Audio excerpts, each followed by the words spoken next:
selesai. Ya, silakan dulu. Oke, baiklah. Sebelum kita mulai pelajaran kita, silakan mengambil perhatian semuanya ya.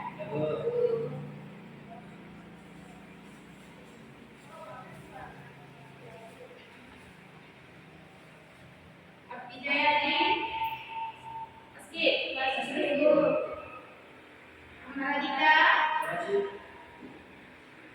Ahmad Sore, Dokter,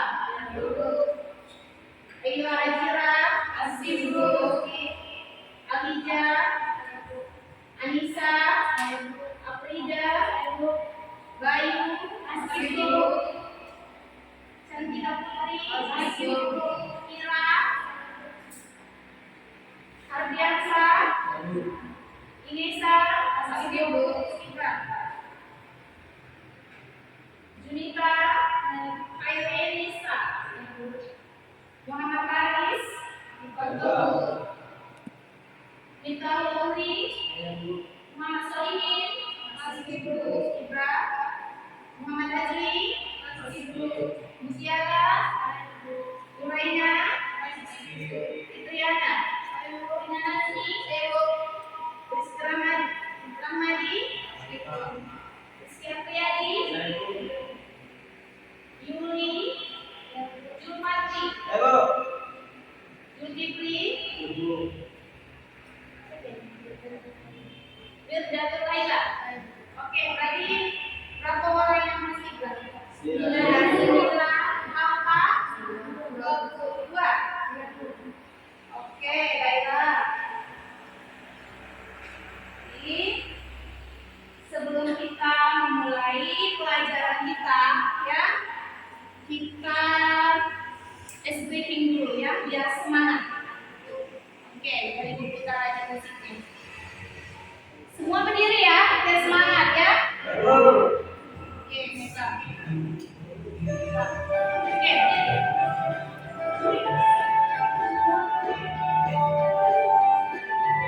Tangannya naik.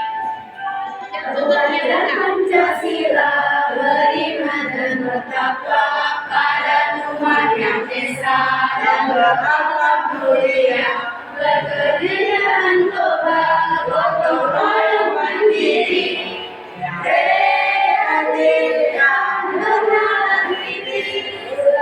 Pancasila beriman dan bertakwa pada Tuhan Yang Esa dan berakhlak mulia, berkegiatan toba, gotong royong mandiri, kreatif dan bernalar kritis.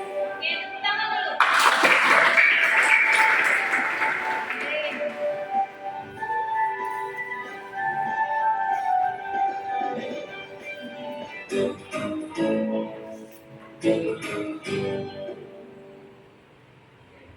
Oke.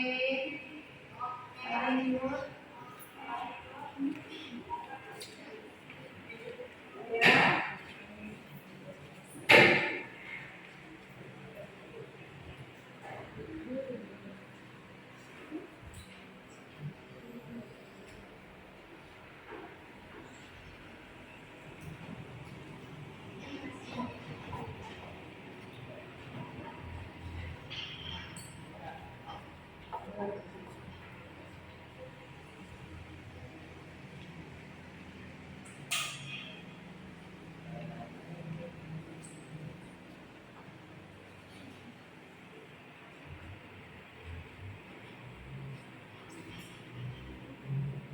Oke, jadi sebelum kita memulai materi kita pada hari ini, ada yang bisa menyebutkan materi kita sebelumnya. Kalau nggak salah kemarin tentang keanekaragaman hayati, tingkat gen, spesies dan ekosistem.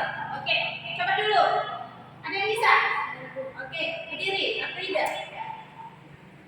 Materi sebelumnya yaitu membahas tentang keanekaragaman hayati, tentang gen, spesies, dan ekosistem. Gen keanekaragaman gen merujuk pada variasi genetik genetik yang ada di dalam suatu populasi. Semakin banyak variasi genetik, semakin banyak besar potensi adaptasi terhadap perubahan lingkungan.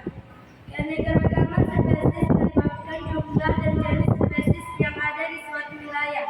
Keanekaragaman spesies penting untuk menjaga keseimbangan ekosistem dan memberikan manfaat ekonomi seperti sumber pangan dan obat-obatan. Keanekaragaman ekosistem merupakan variasi ekosistem yang ada di berbagai bagian dunia. Setiap ekosistem memiliki peran uniknya dalam mendukung kehidupan serta menyediakan layanan ekosistem seperti penyediaan air bersih dan regulasi iklim. Oke, jadi itu materi sebelumnya ya kan, tentang keanekaragaman hayati tingkat gen, spesies dan ekosistem. Jadi kita ini materi kita pada hari ini juga masih tentang keanekaragaman hayati, tetapi kita ambil tentang tumbuhan atau rantai dunia tumbuh-tumbuhan. Jadi seperti ini. Jadi sedikit ya untuk memotivasi pembelajaran kita atau materi kita pada hari ini tentang keanekaragaman hayati, tentang tumbuhan ya, bahwasanya tumbuhan itu sangat penting bagi kehidupan, khususnya bagi kehidupan manusia. Jadi ada 10 manfaat. Ada 10 manfaat penting bagi kehidupan dari tumbuh-tumbuhan. Jadi yang pertama itu menghasilkan oksigen. Oke, yang kedua sumber makanan. Jadi manfaat tumbuhan itu juga terbanyak dari sumber makanan. Yang ketiga mengendalikan suhu. Contohnya seperti apa itu? Tumbuhan mengendalikan suhu. Ada yang bisa? Seperti apa contohnya? Contohnya, jadi pada daun tumbuhan itu ya berfungsi sebagai penyerap sinar matahari. Itu salah satu contoh dari tumbuh-tumbuhan untuk mengendali suhu. Yang ketiga itu mengurangi polusi udara. Kemudian mencegah perubahan iklim yang ringan. Kemudian yang keenam menjaga kesehatan mental. Kenapa tumbuh-tumbuhan bisa menjaga kesehatan mental seseorang? Seperti apa contohnya? Ada yang bisa jawab? Ada yang bisa? Contohnya seperti apa? Jadi kalau seseorang itu berinteraksi dengan alam, ya, jadi kan alam itu kan hijau, jadi bisa menghilangkan stres atau mengembalikan mood seseorang, ya. Kemudian yang ketujuh meningkatkan mood dan konsentrasi. Kemudian yang ke-8 sumber obat-obatan herbal. Yang ke-9 menjaga kualitas tanah. Ya, itu pentingnya tumbuh-tumbuhan. Kemudian yang terakhir atau 10 mengatur siklus air. Jadi gitu ya manfaat dari tumbuh-tumbuhan. Oke, selanjutnya untuk mempelajari materi hari ini, Ibu akan menyampaikan garis besar dari tumbuh-tumbuhan, ya. Oke.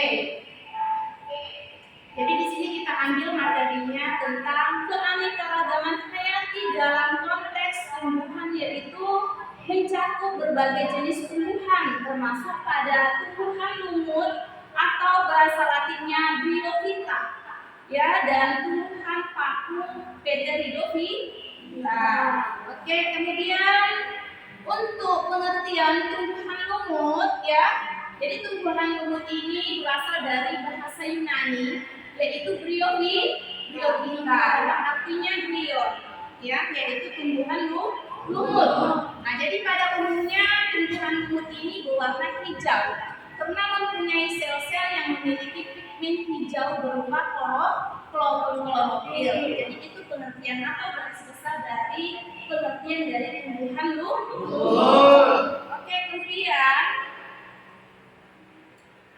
untuk ciri-ciri pada tumbuhan lumut. Nah, seperti apa yang kalian ketahui? Nah, ada dua dia, ya. Ada Pterophyta dan Cormophyta, ya. Cormophyta. Yang Pterophyta yaitu tumbuhan yang tidak bisa dibedakan antara akar, batang, dan daun. Jadi ada tumbuhan lumut itu yang kita tidak bisa membedakan mana dia akar, mana dia daun, dan mana dia batang. Nah, disebutlah dia namanya Pterophyta. Kemudian yang Cormophyta yaitu suatu tumbuhan yang sudah bisa dibedakan antara akar, batang, dan daun. Nah, seperti contohnya tumbuhan lumut apa namanya? Yaitu tumbuhan lumut hati, tumbuhan lumut daun, ya. Satu lagi tumbuhan lumut apa ya? Ada yang tahu? Hah? Apa? Ada yang tahu? Nanti tugas. Jadi tumbuhan lumut itu ada dua, ingat ya. Ada yang bisa dibedakan mana akar dan batang serta daun, dan mana yang tidak bisa dibedakan akar, daun, dan batangnya. Oke, kemudian untuk tumbuhan pakunya.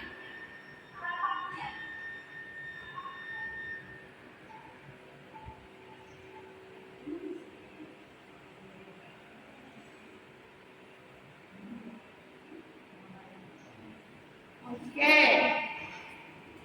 tumbuhan paku atau termasuk ke dalam klasifikasi namanya Pteridophyta. Ya, tumbuhan paku merupakan salah satu kelompok tumbuhan yang tertua yang masih dapat dijumpai di daratan. Tumbuhan berkormus adalah tumbuhan yang memiliki batang, akar, dan daun yang sebenarnya. Ya, jadi kalau tumbuhan paku dari sini kita bedakan dia udah tumbuhan sejati. Nah, artinya batang, akar, dan daunnya sudah memiliki pembuluh angkut yaitu silen dan floem. Nah, itu dia. Bahwasanya dia adalah tumbuhan sejati. Oke, ciri-ciri dari tumbuhan paku sebagai berikut. Yang pertama, sudah mempunyai akar, batang, dan daun yang jelas. Kemudian pada batang sudah terdapat jaringan pengangkut dan sistem konsentris.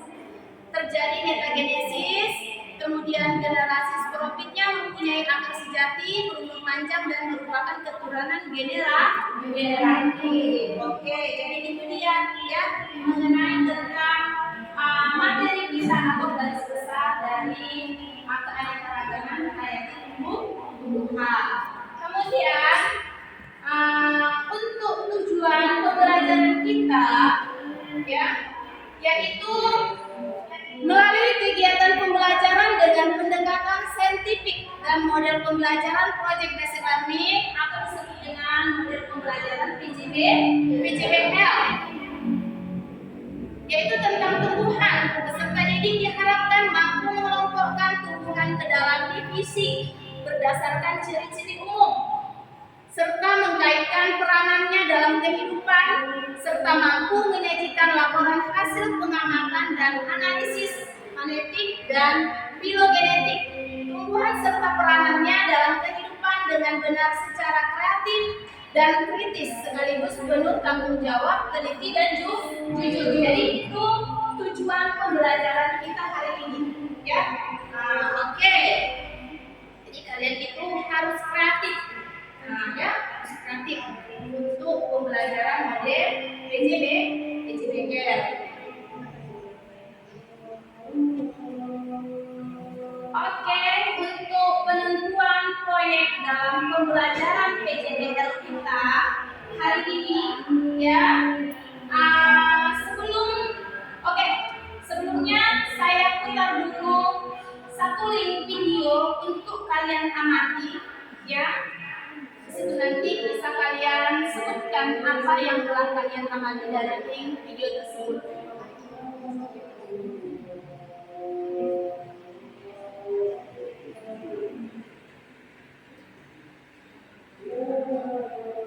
Oke, sama-sama diamati nih ya.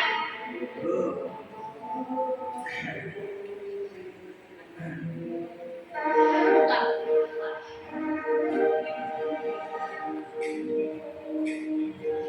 Pemirsa Bridge TV Indonesia, pada kesempatan kali ini kita akan membahas mengenai jenis-jenis tanaman paku.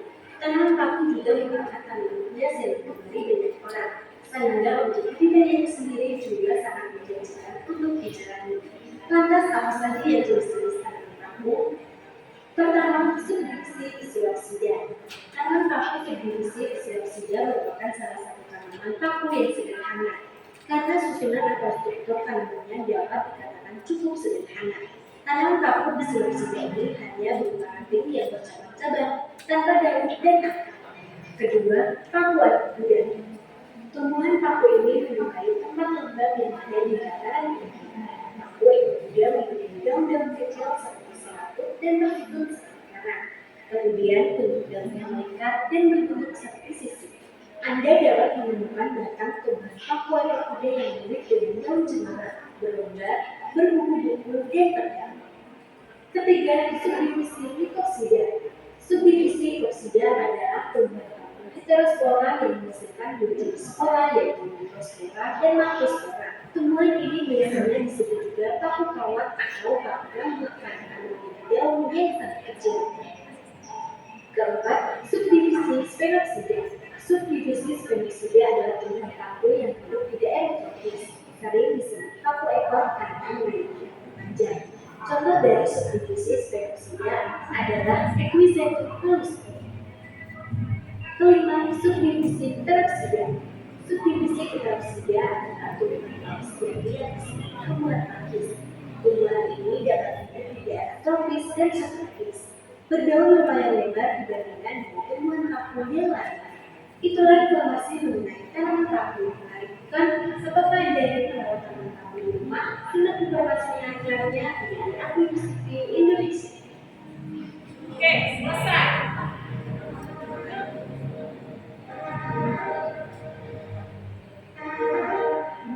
Oke, dari cuplikan video tersebut, saya kasih 3 tanggapan dari kalian yang bisa menyebutkan hasil dari cuplikan video tersebut. Boleh tulis tangan. Oke, Airin, diri. Assalamualaikum warahmatullahi wabarakatuh. Waalaikumsalam warahmatullahi wabarakatuh. Hasil dari cuplikan video yang telah saya lihat adalah yang pertama yaitu siklus hidup tumbuhan paku melibatkan pergiliran antara generasi gametofit dan sporofit. Gametofit merupakan fase haploid yang menghasilkan gamet. Dan yang kedua, tumbuhan paku memiliki ciri unik seperti reproduksi dengan spora dan tumbuh di lingkungan lembab. Udah. Oke, ada yang lagi yang lain yang bisa menanggapi dari hasil cuplikan video? Saya Ibu. Oke, Rina Nasri, silakan berdiri. Assalamualaikum warahmatullahi wabarakatuh. Waalaikumsalam warahmatullahi wabarakatuh. Tanggapan saya dari cuplikan video tersebut adalah dalam cuplikan video tadi ada dibahas tentang spora. Spora adalah terdapat di bagian daun tumbuhan paku yang bentuknya seperti bintik-bintik coklat. Spora pada tumbuhan paku adalah sel reproduksi dalam Sporongium.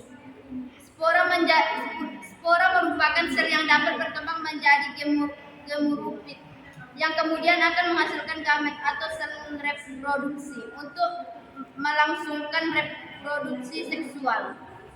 Oke, bagus tanggapan dari Rina Nasri. Ada lagi yang terakhir? Satu lagi. Oke, si Afrida, silakan berdiri. Afrida. Assalamualaikum warahmatullahi wabarakatuh. Waalaikumsalam warahmatullahi wabarakatuh. Tanggapan saya dari video yang ditampilkan adalah tumbuhan paku pakis adalah salah satu jenis tumbuhan yang termasuk dalam kelompok Psilocyida. Ciri khasnya meliputi daun yang bersifat majemuk, tidak memiliki jaringan pengangkut dan memiliki Struktur khusus yang disebut spromium untuk produksi spora. Pakis umumnya hidup di lingkungan yang lembab dan memiliki siklus hidup dengan fase sporofit yang dominan. Oke, itu saja. Oke, sekarang dulu. Tangan dulu. Oke, jadi di sini kalian sudah melihat dari hasil cuplikan video tentang tumbuhan. Kemudian kita akan lanjut pembahasan atau materi kita pada hari ini. Kemudian, ya, sebelum saya menampilkan video lagi tentang pembelajaran PJBL, ya, berarti kita di sini akan menghasilkan suatu produk, ya. Jadi di sini nanti aku tampilkan video cara bagaimana kalian menyusun jadwal untuk hasil praktek kalian hari ini, ya. Oke, jadi Ibu akan tampilkan cuplikan video dulu biar kalian lihat bersama.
Sekarang saya kita berilah dari matahari. Masyarakat.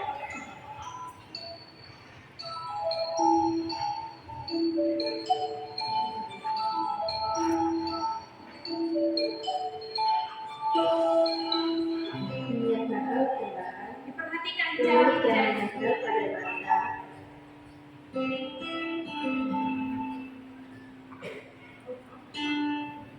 Toples alkohol 70%, Aquades, Celotin, tabel data,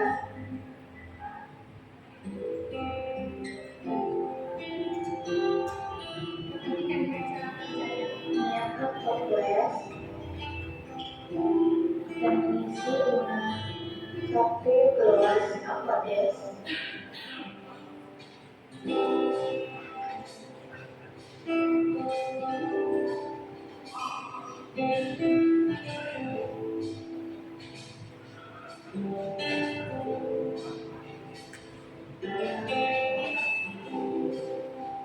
Menambahkan beberapa rasa alkohol 70%,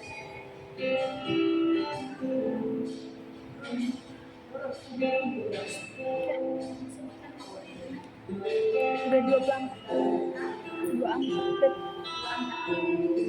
kemudian memberikan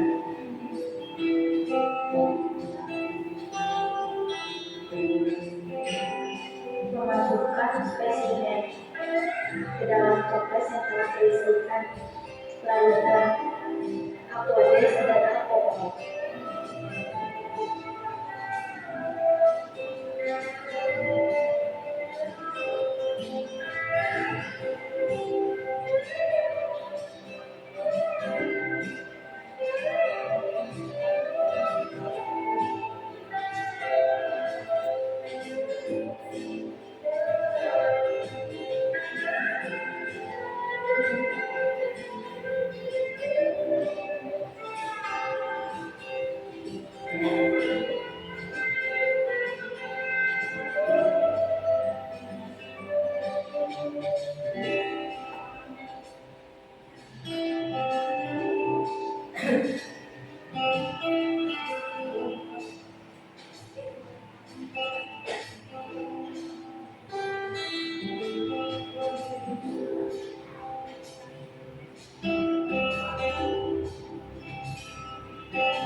Selanjutnya nomor seberapa toples awetan.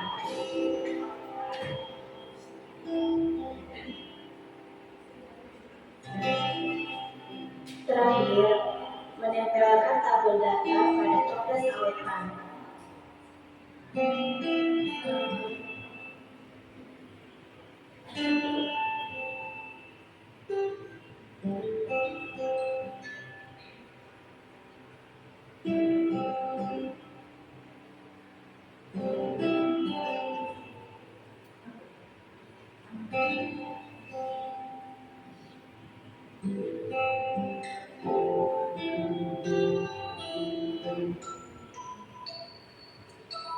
Oke, selesai. Kita muncul lagi. Baru, kan yang saya kita bicara tadi. Oke, jadi sebelum kalian menyusun langkah-langkah untuk menghasilkan suatu produk dari hasil herbarium basah tentang tumbuhan, berarti bahan dan alatnya sudah kalian bawa. Sudah dibawa? Sudah. Oke, jadi sebelum kalian menyelesaikannya, buat kelompok dalam satu kelompok 5 orang. Coba susun bangku dan mejanya dengan rapi, seperti yang kemarin buat. Yang ini jangan ya, yang ini jangan. Buat ini banyak. Buat yang kemarin. Buat apa lagi?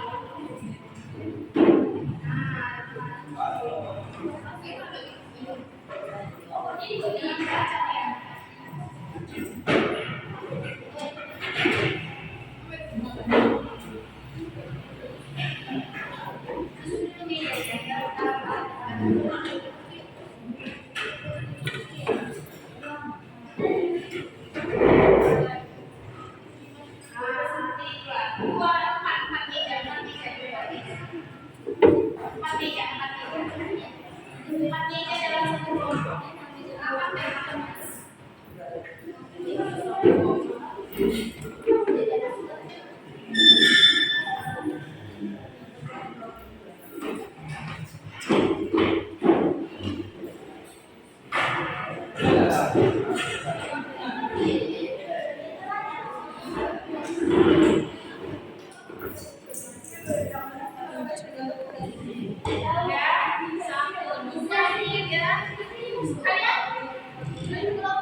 Oke, udah selesai menyusun kelompoknya. Sudah oke. Jadi untuk alat bahan dan semuanya sudah selesai kan? Sudah ada masing-masing di meja. Kemudian tadi cara kerjanya sudah siap. Iya. Oke. Kemudian kalau sudah tersusun kelompoknya, mana apanya? Alkoholnya. Itu ada di dalam plastik. Nah, ya plastik hitam. Jaya ini. Nah, itu ada yang di sini sama iya. Oke, mulai bekerja seperti apa caranya tadi yang ada di video ya, ada beberapa ini kami kembali ya. Nah, jadi ini yang pertama itu tadi bersihkan dulu tubuhannya dari tangan-tangannya, bersihkan dulu seharusnya. Oke, jadi seperti ini. Kalian buat. Kemudian nanti ada satu kelompok untuk orang untuk menyusun klasifikasi pada tumbuhan tersebut. Ya, oke, lanjutkan bekerja.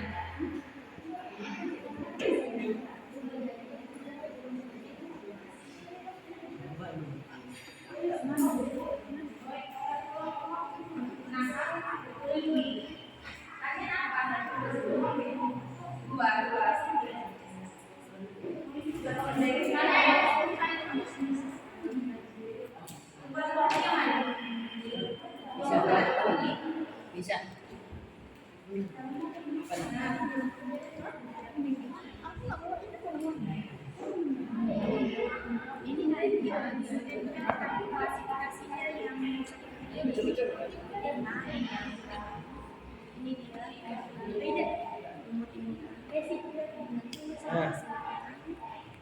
Ada kelompok berapa? Ada kelompok 3.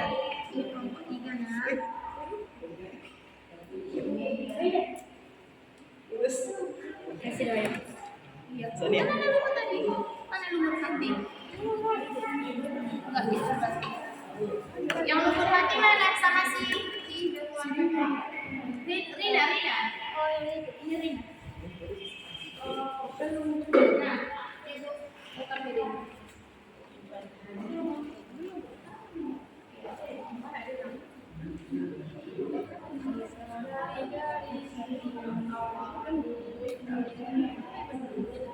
kelompok berapa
Kalian apa? Kalau misalnya ini bisa nggak?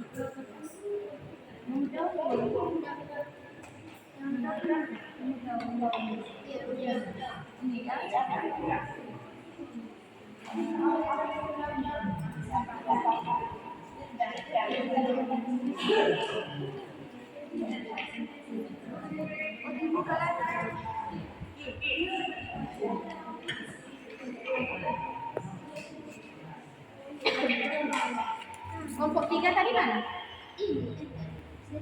Rina kelompok berapa Rina? Zainab.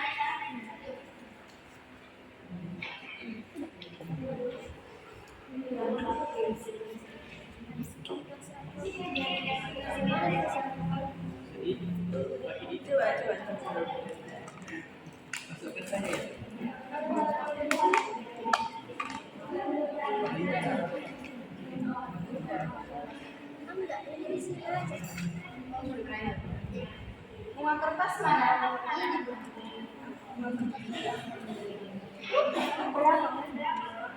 Kalau belakang aja lagi kasih.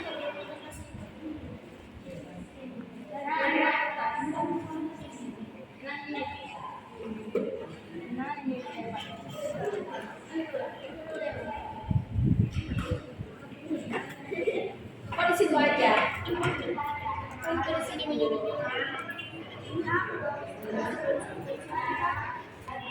Sini dipakai. Iya. Iya, dari sini sampai ini. Situ, itu saya.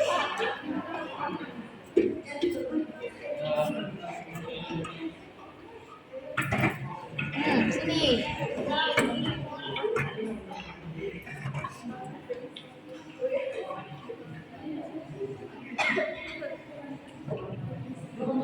Jadi kita semua ini.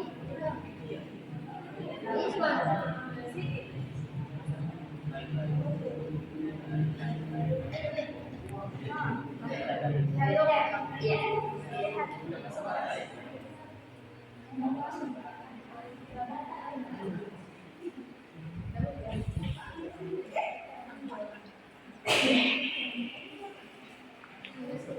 Satu lagi apa?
Ada kulit. Langsung klarifikasi. Enggak yang ini kayak gini-gini aja. Iya langsung klasifikasi rumput hijau. Salah dulu. Ini ada segini. Ya itu sih. Mana lah? Bisa.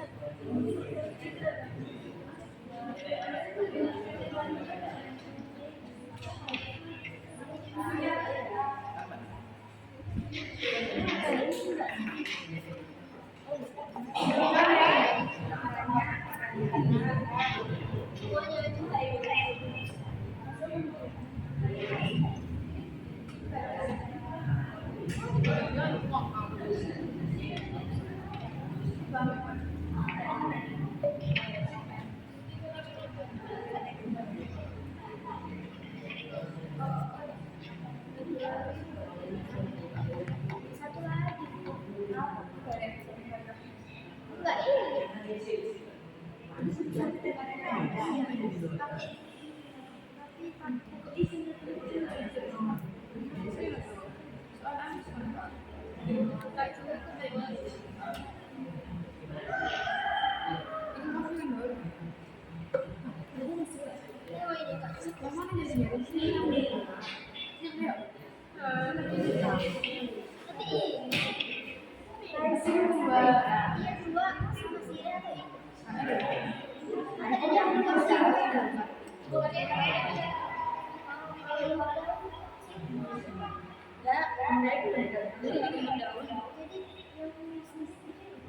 Ada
Ini isi apa nanti hasil presentasinya?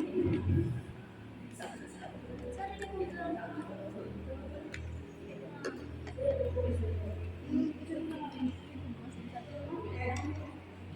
di sini dia di sini. Ini nanti untuk ditempel di sini biar aja. Oh, Bu. Bu, Catat dulu. udah 46. 46. Berapa lah? 50, 40-an. 40-an. 44 lah. Iya, Bu. Enggak lah. 4 tambah 4. 8. Tambah yang apa? 4.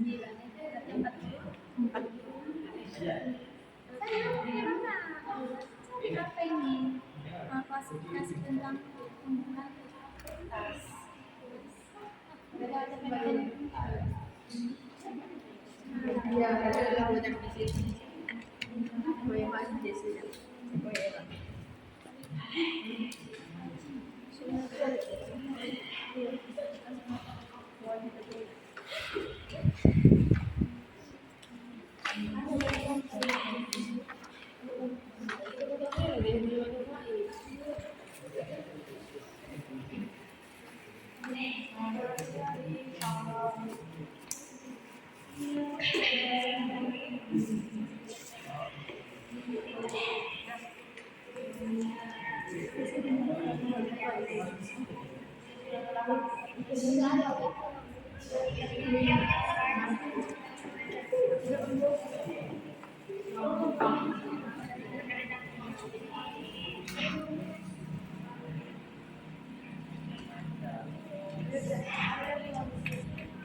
ini nggak ada lagi.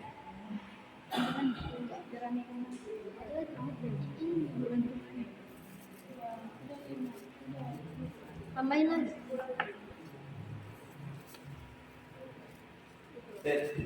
Itu sudah dulu. Nanti susun di atas meja ini dulu ya.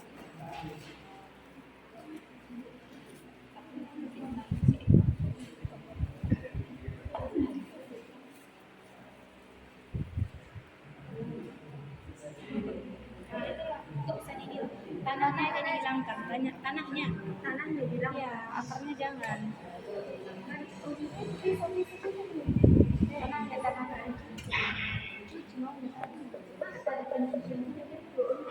itu pencucian bersih atau tidak.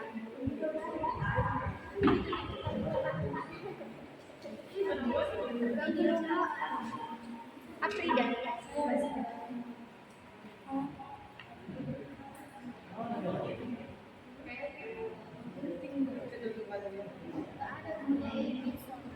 Pisau aja. Pakai double tip atau pakai lem boleh.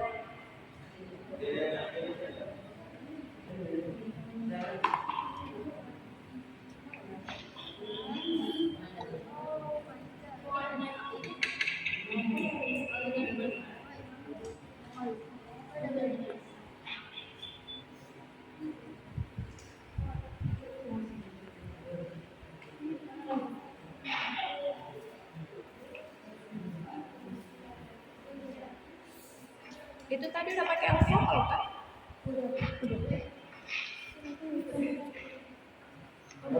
Jika sebelum panitia presentasi itu udah habis.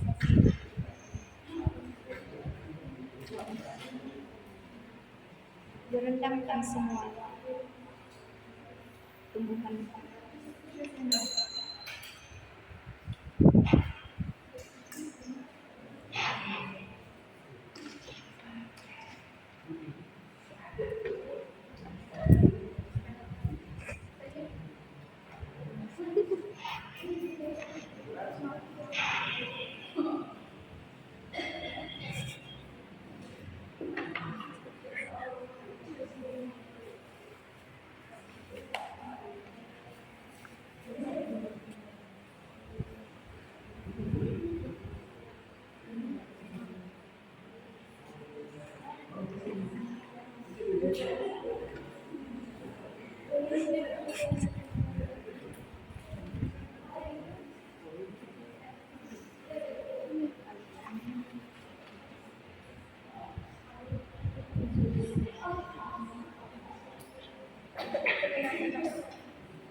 Ini nggak ditambahin lagi.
Kasih. Kasih kuat. Oh, bukan bu. Segi kelaret.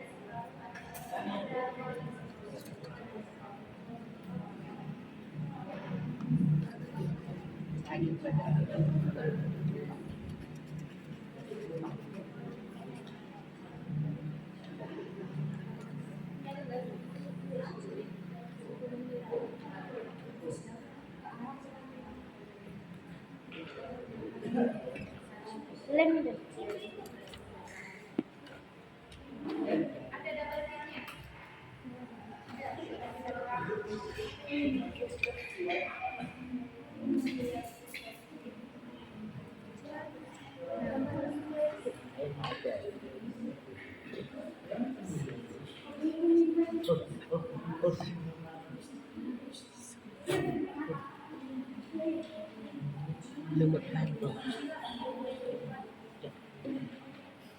Ambil double tip 5.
Ininya udah pertanyaan.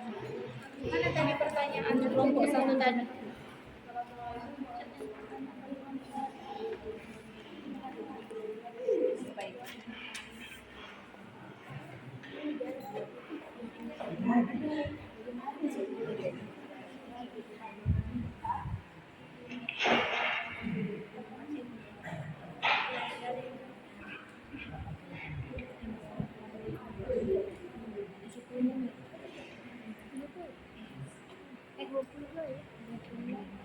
Enggak, ini yang 5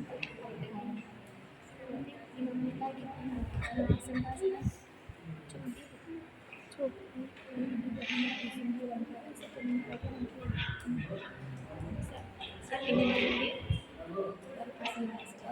Apa ada yang mau dipertanyakan?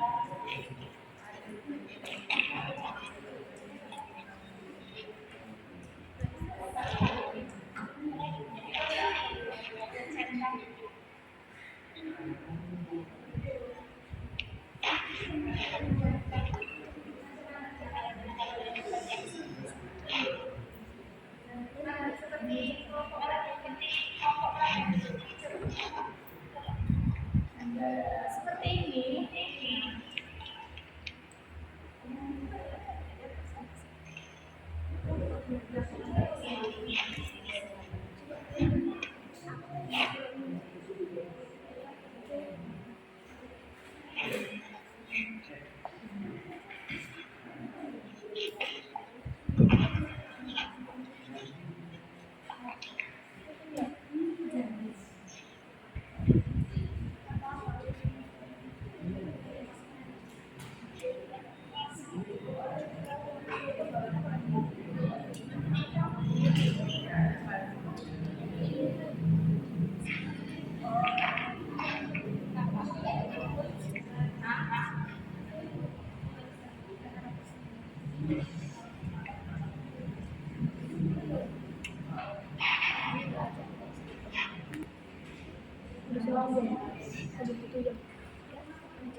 Ada kamu penutupan apa penjelasan apa nih?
Hati.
klasifikasi tumbuhan berarti ada baca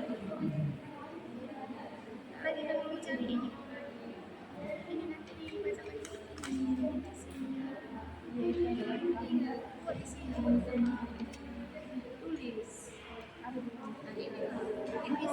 yang telah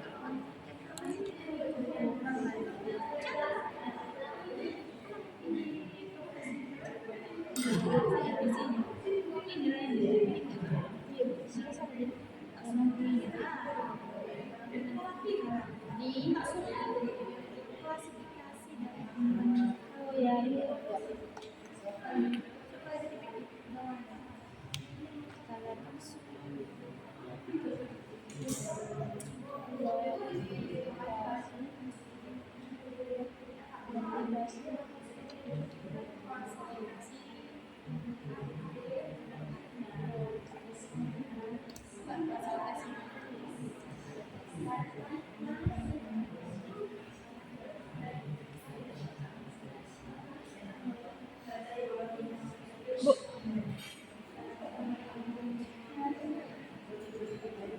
10 menit. Oke, udah selesai? Udah. Udah dulu. Oke, cepat. Yang kelompok 4.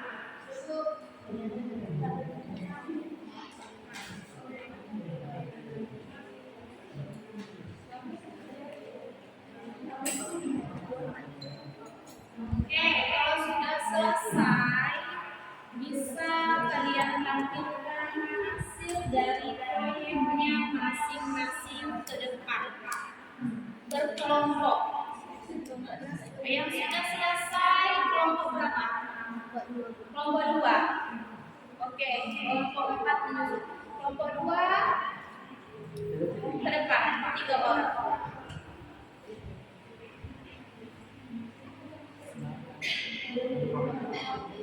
Ke sini lah. Sebelah sini.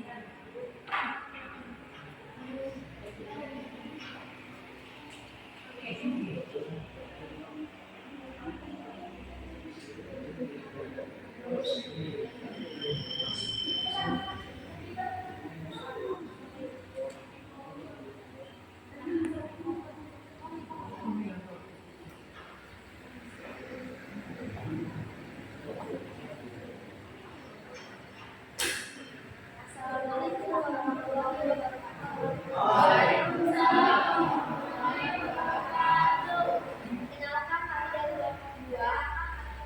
Kami akan menunjukkan hasil rangkaian yang telah kami identifikasi. Kami di sini akan menunjukkan hasil yang telah kami identifikasi, yaitu lumut daun. Lumut daun atau Bryophyta merupakan kelompok tumbuhan lumut yang termasuk dalam kondisi prioritas. Lumut daun merupakan tumbuhan kecil yang mempunyai batang semu dan tubuhnya tegak. Lumut ini tidak melekat pada substratnya, tetapi mempunyai rizoid yang melekat pada tempat tumbuhnya. Bentuk daunnya berupa lembaran yang tersusun spiral. Klasifikasi lumut daun tercakup beberapa tingkatan taksonomi, seperti yang pertama kerajaan Rotenda. Plantel lumut daun termasuk ke dalam kerajaan Rotenda. Yang kedua divisi. Bryophyta ini adalah divisi tumbuhan tempat lumut daun diklasifikasikan. Yang ketiga, kelas. Bryopsida kelas ini mencakup sebagian besar lumut daun yang umum.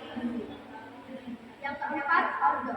Berbagai ordo di dalam kelas Bryopsida seperti Pinnalis, Polytrichalis.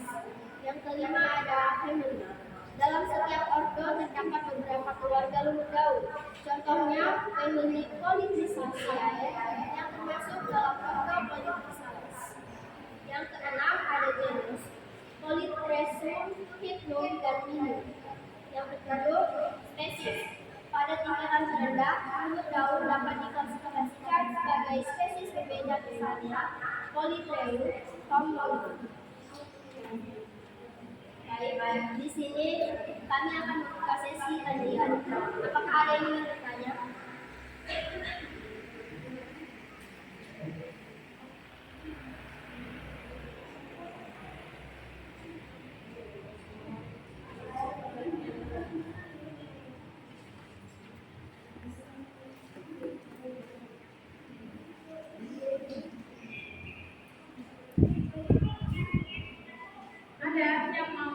bertanya dari kelompok 2.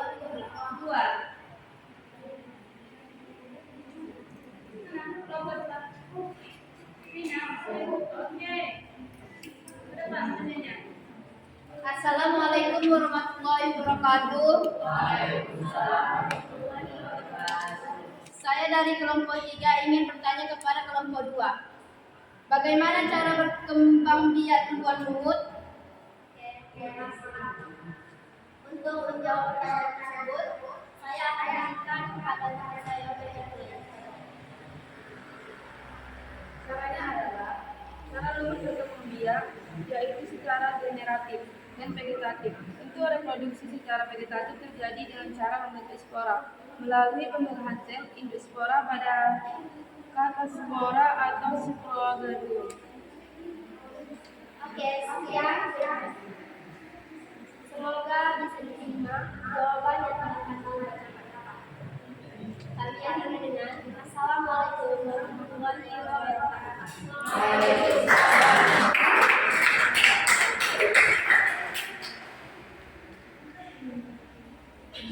Oke, selanjutnya dari kelompok 4. Oke.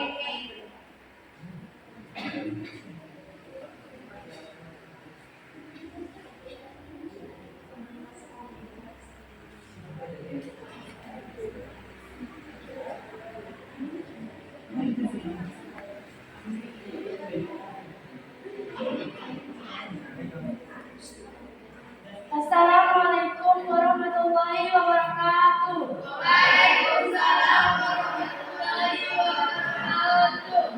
Kami dari kelompok 4 ingin mempresentasikan hasil proyek yang telah kami identifikasi, yaitu tumbuhan bunga pukul 8. Pengertian bunga pukul 8. Bunga pukul 8 yang juga dikenal dengan nama lidah kucing adalah jenis tumbuhan dari famili Phaseolariaceae yang berasal dari Meksiko dan Hindia Barat. Klasifikasi bunga pukul 8. Divisio spermatogita, kelas Angiospermae, ordo Malpighiales, famili Turneraceae, genus Turnera ulmifiolia, sinonim Turnera angutis poliamil, Turnera subulata J. X. Kandungan kimia bunga pukul 8: saponin, polifenol, flavonoid, beta-cyanin, granin, betadine. Kami akan membuka sesi tanya jawab. Apakah ada yang ingin bertanya?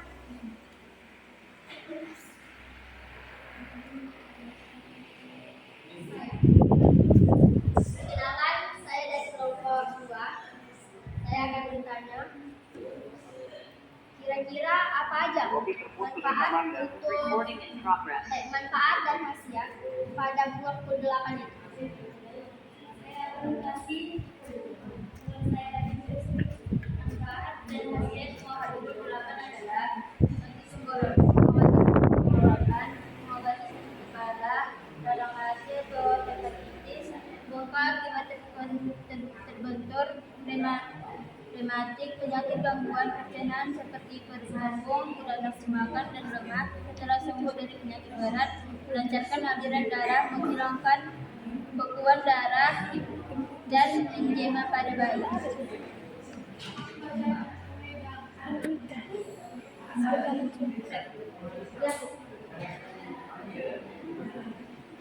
Sekian presentasi kami dan kami sudahi. Assalamualaikum warahmatullahi wabarakatuh. Waalaikumsalam warahmatullahi wabarakatuh.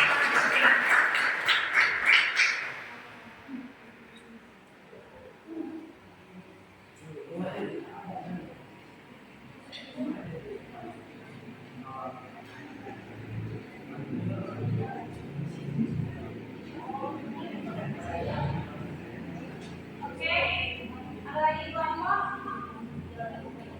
Ini kelompok berapa? Nah, iya, kelompok 1.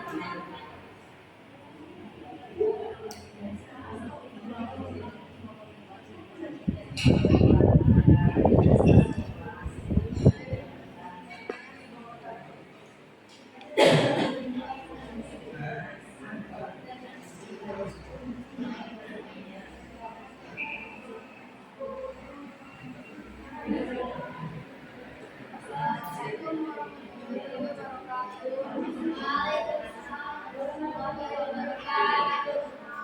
Kami dari kelompok 1 ingin mempresentasikan hasil project suatu identifikasi yaitu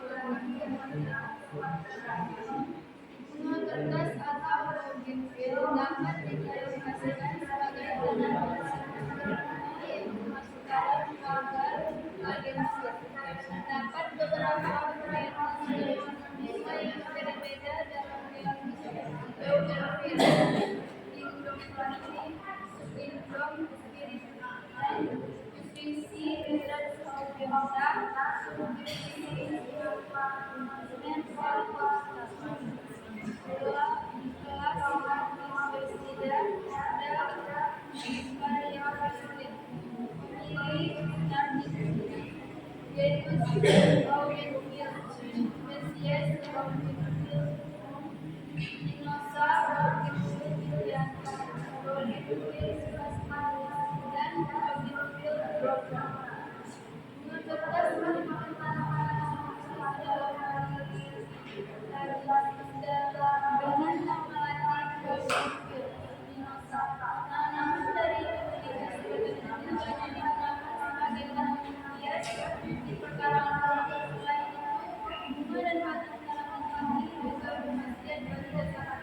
Kami membuka sesi tanya jawab. Apakah ada yang mau tanya? Assalamualaikum warahmatullahi wabarakatuh. Jadi yang saya ingin tanyakan, bagaimana menjadi sebuah keputusan berkembang?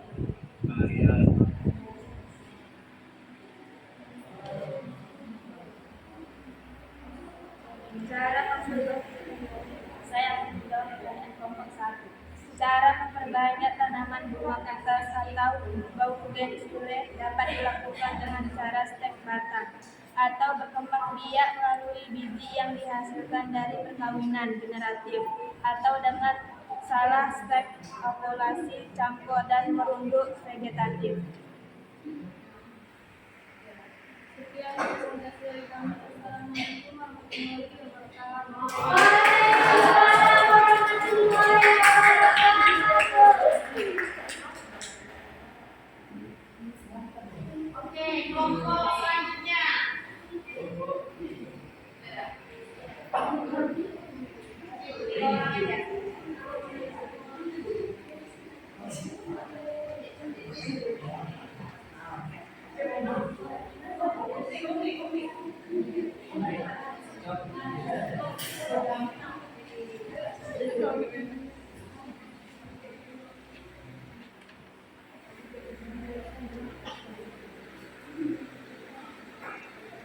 Assalamualaikum warahmatullahi wabarakatuh. Waalaikumsalam warahmatullahi wabarakatuh. Kami dari kelompok 3 ingin mempresentasikan hasil produk yang telah kami identifikasi yaitu lumut hati. Lumut hati atau Martifida memiliki beberapa kelas. 1. Martifida. Kelas ini mencakup lumut hati yang umumnya memiliki tumbuhan dengan tabus atau tubuh yang lebih kompleks. 2. Jugermanopsida. Kelas ini mencakup lumut hati yang seringkali memiliki kelabus yang lebih sederhana dan banyak jenis daun dan struktur produksi khusus. 3. Angoropsida. Kelas ini mencakup lumut hati yang disebut anggur yang memiliki karakteristik foto seperti spor yang panjang dan bentuk tubuh yang sederhana. Baik, kami akan membuka sesi tanya jawab. Apakah ada yang ingin bertanya? Assalamualaikum warahmatullahi wabarakatuh. Waalaikumsalam warahmatullahi wabarakatuh. Saya dari kelompok 4 ingin bertanya kepada kelompok 3. Apa karakteristik dari genetik tumbuhan lumut hati tersebut? Baik, saya akan menjawab pertanyaan dari kelompok 4. Genetis generasi tumbuhan lumut termasuk dalam aspek berikut. 1. Haploid dominan. Siklus hidup tumbuhan lumut didominasi oleh fase haploid, yaitu artinya Bentuk utama dari tumbuhan tersebut memiliki satu set kromosom. 2. Alternasi generasi. Tumbuhan umum mengalami alternasi antara fase dan atau genetip dan fase T atau profil dalam siklus hidupnya. Sekian presentasi kami. Kami akhiri dengan Assalamualaikum warahmatullahi wabarakatuh.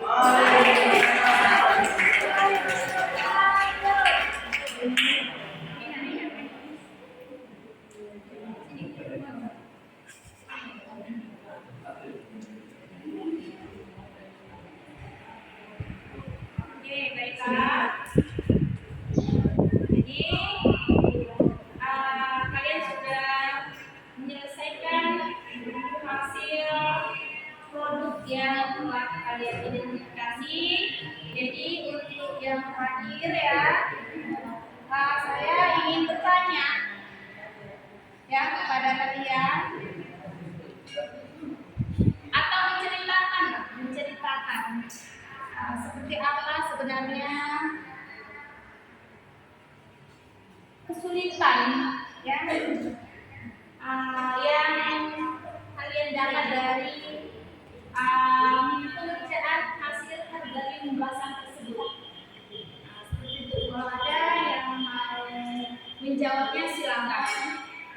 Oke, Rina Nasmi. Assalamualaikum warahmatullahi wabarakatuh. Waalaikumsalam warahmatullahi wabarakatuh.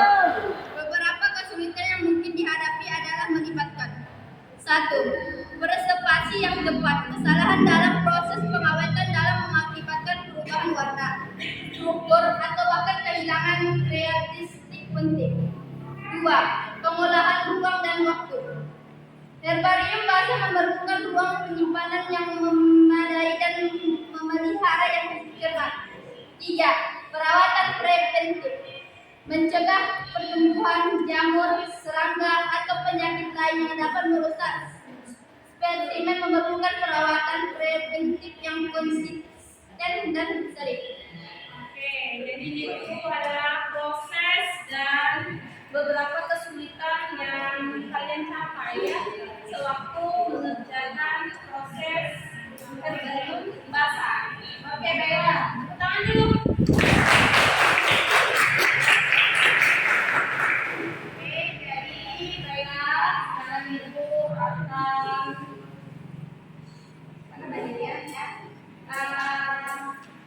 gimana ya? Maksudnya gini. Jadi untuk menarik kesimpulan dari hasil materi atau proyek yang telah kalian hasilkan, ya, apakah kalian merasa puas? Ya, atau tidak?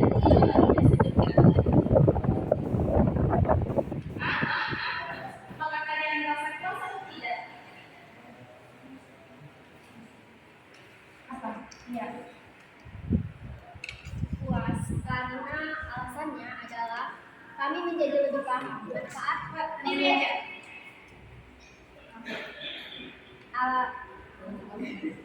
Ya, apa pendapatnya? Pendapatnya tentang hasil dari pembelajaran PJBL ini? Pendapatnya kami sangat puas. Ya. Alasannya karena kami menjadi lebih paham manfaat pembelajaran tentang keanekaragaman tumbuhan dan klasifikasi yang terdapat pada tumbuhan tersebut. Dan kami juga paham apa itu herbarium, khususnya herbarium basah, untuk menciptakan suatu produk dengan pengawetan pada tumbuhan. Oke, terima kasih. Oke, jadi untuk hasil dari pekerjaan itu kalian merasa puas. Oke, baiklah. Jadi untuk mengakhiri materi atau pembelajaran kita hari ini, kalian bisa mengerjakan tugas kalian di rumah, ya. Kalian catat, cari di paket yang sudah tersedia. Oke, baiklah. Jadi sebelum kita mengakhiri pelajaran kita, ketua kelas berdoa dulu sebelum pulang.